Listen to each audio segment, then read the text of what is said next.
Hey guys what's up, कैसे हैं आप सभी लोग। बहुत बहुत स्वागत है आप सबका आज के इस अमेजिंग से सेशन में। हम लोग कर रहे हैं टैक्सेशन की revisionary series for CA intermediate May 25 सितंबर 25 as well as for January 26 attempts. मैं आप लोगों को फटाफट से इस रिविजनरी सीरीज के फीचर्स बता देता हूं। तो यहां पर हम लोग चैप्टर वाइज रिविजन कर रहे हैं। यहां पर सभी चैप्टर्स की डिटेल्ड कवरेज हो रही है। यहां पर आपको फ्री कलर्ड पीडीएफ नोट्स भी मिलेंगे। नोट्स का लिंक आपको इस वीडियो के डिस्क्रिप्शन में मिल जाएगा। ये रिविजनरी सीरीज मई 25 सितंबर 25 जनवरी 26 तीनों अटेम्प्ट्स के लिए रेलेवेंट है। और यहां पर हम लोग कर रहे हैं कंप्लीट कॉन्सेप्चुअल रिवीजन और इसका जो भी क्वेश्चंस की प्रैक्टिस है वो आप लोग अपनी बुक से कर सकते हो। ठीक है, तो मेरी बुक्स परचेज करने का भी लिंक आपको इस वीडियो के डिस्क्रिप्शन में मिल जाएगा। या तो आप मेरी बुक से कर सकते हो या आपने जिन भी एजुकेटर से पढ़ाई की भी है आप उनकी बुक से प्रैक्टिस कर सकते हो। But make sure that you practice a lot of questions for every chapter, right. तो ये आप लोगों को इंश्योर करना होगा। ये हम लोगों का इनकम टैक्स का शेड्यूल है, ये हम लोगों का जीएसटी का शेड्यूल है। हम लोगों को टीडीएस टीसीएस अंडर जीएसटी आज से स्टार्ट करना है। फटाफट से स्टार्ट करते हैं। छोटा सा चैप्टर है, आज ही शुरू करेंगे और आज ही खत्म हो जाएगा। Let's get started. तो अब हम लोग शुरू करते हैं अपना revision tax deducted and collected at source का जीएसटी के अंदर। तो ये भी बहुत ही छोटा सा टॉपिक है, बहुत आराम से जल्दी से हो जाएगा। निपटाते हैं इसको जल्दी। देखो, सबसे पहले टैक्स डिडक्टेड एट सोर्स के बारे में बात करेंगे, उसके बाद टैक्स कलेक्टेड एट सोर्स के बारे में बात करेंगे। ठीक है, टैक्स डिडक्टेड एट सोर्स। देखो, who is a person liable to deduct tax at source? Central या state government, local authority, governmental agencies या फिर नोटिफाइड पर्संस। ठीक है, थ्रेशोल्ड लिमिट क्या है? थ्रेशोल्ड लिमिट इज अगर total value of supply under contract is greater than 2.5 lakh rupees exclusive of GST as per the invoice. ठीक है, तो अब यहां पर जो भी टीडीएस या टीसीएस लगता है ना, ये लगता है आपकी वैल्यू पर एक्सक्लूडिंग द जीएसटी पोर्शन। ठीक है, मतलब अगर 2,60,000 रुपीज का मैं कुछ भी सामान दे रहा हूं या कोई भी वैल्यू सपोज 2,60,000 रुपीज की है एक्सक्लूडिंग जीएसटी, तो 2,60,000 रुपीज के ऊपर टीडीएस लगेगा। ठीक है, तो थ्रेशोल्ड लिमिट क्या हो गई? Total value of supply under contract is greater than 2.5 lakh rupees exclusive of GST as per the invoice. Rate of TDS क्या है? सीजीएसटी के अंदर 1% का है, आईजीएसटी के अंदर 2%। मतलब अगर इंट्रा स्टेट ट्रांजैक्शन है तो 1% सीजीएसटी में टीडीएस कटेगा और 1% का टीडीएस एसजीएसटी के अंदर कटेगा। और अगर इंटर स्टेट सप्लाई है तो फिर आईजीएसटी के अंदर 2% का टीडीएस कटेगा। No TDS when location of supplier and place of supply is different from the state of registration of recipient. ठीक है, जब सप्लायर की लोकेशन और प्लेस ऑफ सप्लाई, सप्लायर की location and place of supply ये recipient के registration वाली state से अलग है। लोकेशन ऑफ सप्लायर कुछ और है, प्लेस ऑफ सप्लाई कुछ और है, लेकिन रेसिपिएंट जिस स्टेट पे रजिस्टर्ड है वो ना तो लोकेशन ऑफ सप्लायर में और ना ही प्लेस ऑफ सप्लाई में, वो किसी तीसरी लोकेशन पे है। Due date of payment of TDS to the government within 10 days from the end of the month. ठीक है, तो जिस महीने आपने टीडीएस काटा उसके बाद अगले महीने की 10 तारीख तक आपको वो टीडीएस सरकार को जमा करना पड़ेगा।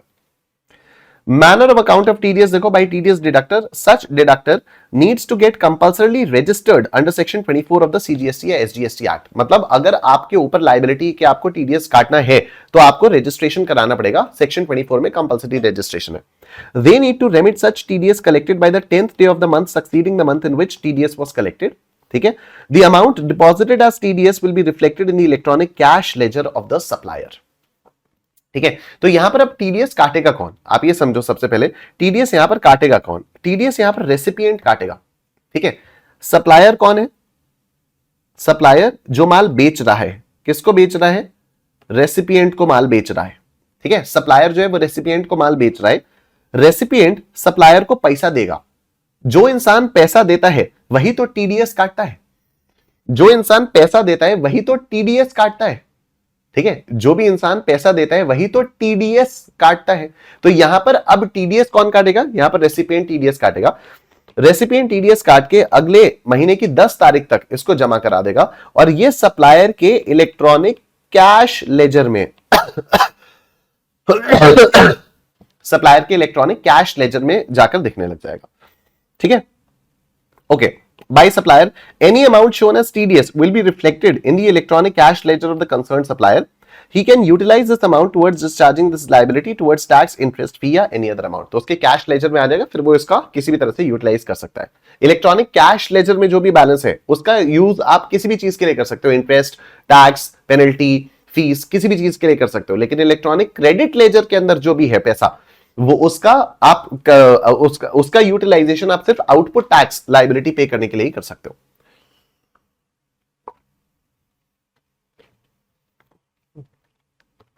अब देखो एप्लीकेबिलिटी ऑफ टीडीएस, कब कब टीडीएस काटना चाहिए? सप्लायर, प्लेस ऑफ सप्लाई और रेसिपिएंट, सारे के सारे तीनों के तीनों सेम स्टेट में। Supplier, place of supply, recipient, तीनों सेम स्टेट में।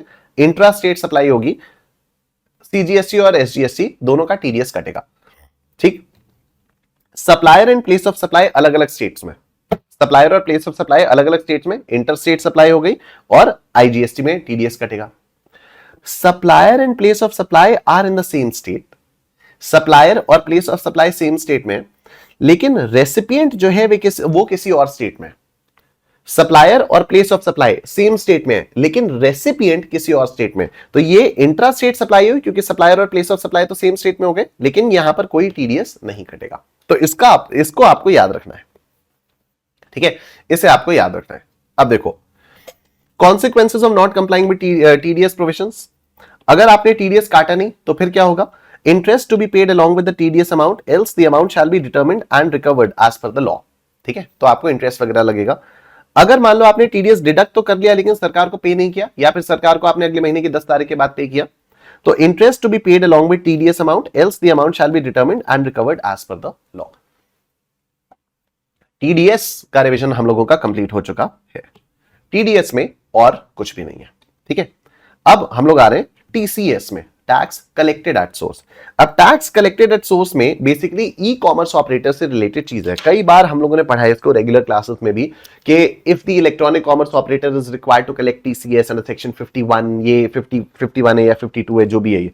ठीक है, जो भी सेक्शन होगा टीसीएस का 51 या 52, इट डजंट मैटर, आपको भी याद रखने की कोई जरूरत नहीं है।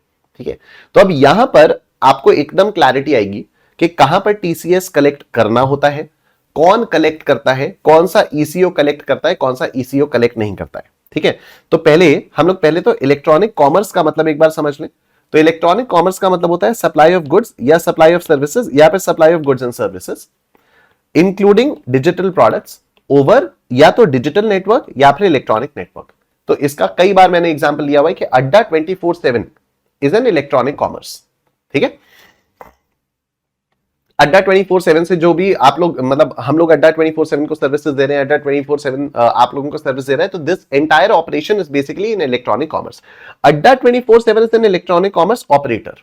ठीक है, तो who is an electronic commerce operator? It means any person who owns, operates या मैनेजेस डिजिटल या इलेक्ट्रॉनिक फैसिलिटी या प्लेटफॉर्म फॉर ई कॉमर्स। तो ई कॉमर्स के लिए अगर कोई प्लेटफॉर्म ओन कर रहा है कोई भी इंसान, तो उसको हम लोग क्या बोलेंगे कि वो इलेक्ट्रॉनिक कॉमर्स ऑपरेटर है। ठीक है, अब देखो what type of supplies are liable to TCS? तो टाइप ऑफ सप्लाई आप दो तरह से हो सकती हैं, या तो सप्लाई ऑफ गुड्स होगा through e commerce.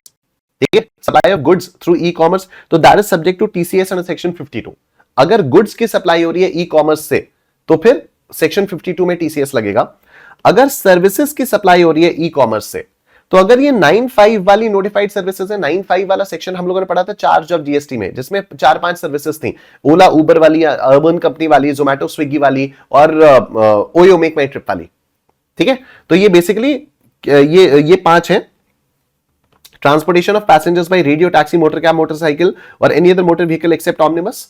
Transportation of passengers by an omnibus except company suppliers. Hotel accommodation, clubs, unregistered suppliers. Housekeeping services like plumbing, carpentering, unregistered suppliers. Restaurant services other than restaurants located at specified premises. तो यहां पर e-commerce operator has to pay GST and reverse charge. तो यहां पर TCS applicable नहीं होता। ठीक है, अगर 95 वाली सर्विसेज है तो यहां पर TCS applicable नहीं होता, लेकिन अगर 95 वाली सर्विसेज के अलावा कोई और सर्विसेज है तो वहां पर TCS applicable हो जाता है। ठीक है, तो 95 वाली सर्विसेज के अलावा अगर कोई और सर्विसेज है तो फिर वहां पर टीसीएस एप्लीकेबल हो जाता है। डन। तो supply of goods through ecommerce, TCS applicable है। Supply of services other than notified services through ecommerce, यहां पर भी टीसीएस एप्लीकेबल है। टीसीएस कौन कलेक्ट करता है? ईसीओ कलेक्ट करता है। ठीक, दिस इज डन। अब देखो TCS applicability in major types of ecommerce. तो major types of ecommerce है कौन? देखो क्या क्या चीजें हो सकती हैं। अब selling own products to own website. मैंने अपनी किताब बनाई और मैंने अपनी ही वेबसाइट kumarnishant.com पर अपनी किताब को सेल करना शुरू कर दिया, तो किस बात का टीसीएस? कौन सा टीसीएस? कोई टीसीएस के प्रोविजंस एप्लीकेबल नहीं होंगे। Selling bought out products through own website under own billing. मैंने सामान बहुत सारा खरीद लिया, ठीक है, मैंने दूसरे ऑथर्स की भी टैक्स की बुक्स खरीद ली और मैंने उनको भी kumarnishant.com पर लिस्ट करना शुरू कर दिया। अब मैं बिल कर रहा हूं, मैं उनसे बल्क में ले आया बहुत सारी किताबें, ठीक है, किसी बाकी ऑथर्स की मैं बल्क में बहुत सारी किताबें खरीद लाया, मुझे सस्ते में मिल गई। अब मैं उन्हें आपको अपनी वेबसाइट के थ्रू बेच रहा हूं, ठीक है। तो भी अब एक तरह से क्या हो गया, मैं अपनी ही वेबसाइट के थ्रू अपने प्रोडक्ट्स आपको बेच रहा हूं, not written by me but those are my products. मैं खरीद लाया, ट्रांसफर ऑफ टाइटल हो गया, ट्रांसफर ऑफ टाइटल हो गया, वो मेरे प्रोडक्ट्स हो गए, तो मैं उनको बेच रहा हूं, ठीक है। तो यहां पर भी टीसीएस के प्रोविजंस एप्लीकेबल नहीं होंगे, ठीक, okay. mere facilitating the transactions between customer and supplier, mere facilitating the transaction between customer and supplier मतलब क्या हो गया, मतलब यह हो गया कि ई कॉमर्स ऑपरेटर कर क्या रहा है, ई कॉमर्स ऑपरेटर बेसिकली एक एग्रीगेटर का काम कर रहा है, ठीक है। मतलब operator does not own the goods, operator के पास खुद के गुड्स नहीं है।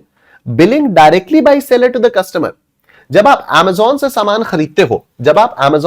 खरीदते हो, तो कई बार तो ऐसा होता है कि Amazon आपको बिल रेस कर रहा है, कई बार ऐसा होता है कि Amazon जो सेलर है वो आपको बिल रेस कर रहा है, ठीक है। तो अगर सेलर आपको बिल रेस कर रहा है तो फिर क्या हो गया, Amazon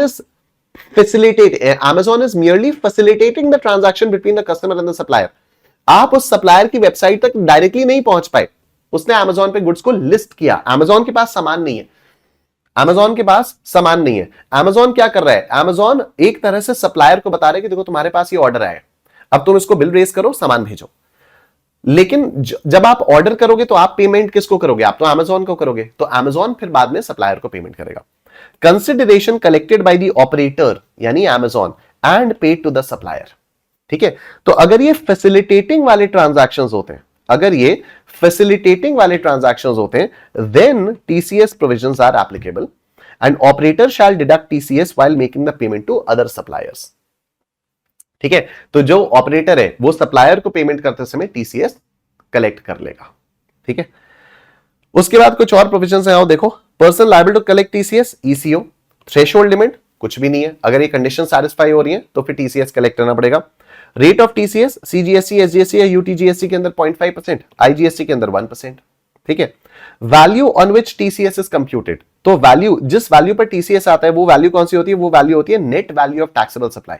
और ये जो net value of taxable supply है ये क्या होती है, कैसे निकाली जाती है, aggregate value of taxable supplies of goods or services other than notified services less taxable supplies returned to supplier, मतलब जो वापस मिल जाता है वो सेल्स रिटर्न बेसिकली, ठीक है। तो ये आती है आपकी net value of taxable supply, इस पर आपको TCS लगाना होता है। फिर आपको इसे भी जैसे TDS में अगले महीने की 10 तारीख तक जमा करना था, ऐसे यहां पर भी अगले महीने की 10 तारीख तक ये TCS जमा कर देना होता है, ठीक है, डन। और इसी के साथ TDS और TCS का भी रिवीजन आप लोगों का कंप्लीट हो जाता है। और इसी के साथ हम लोगों का TDS TCS अंडर GST वाला चैप्टर यहां पर आकर कंप्लीट हो जाता है। आई एम श्योर आप लोगों को मजा आया होगा, और अगर आप लोगों को थोड़ा सा भी हेल्पफुल लगा ये वाला रिवीजन सेशन तो आप प्लीज एक बार वीडियो को लाइक कर देना, कमेंट सेक्शन में कमेंट करके बताना आपको सेशन कैसा लगा, and do share it along with everyone, and make sure to download the PDF notes from the description and to check out the books also. जो मेरी टैक्सेशन की बुक्स हैं उनको आप चेकआउट कर सकते हो, उनको परचेज कर सकते हो, वहां से आप क्वेश्चंस की प्रैक्टिस कर सकते हो। I will see you guys later, take care, अपना ध्यान रखो, बाय बाय।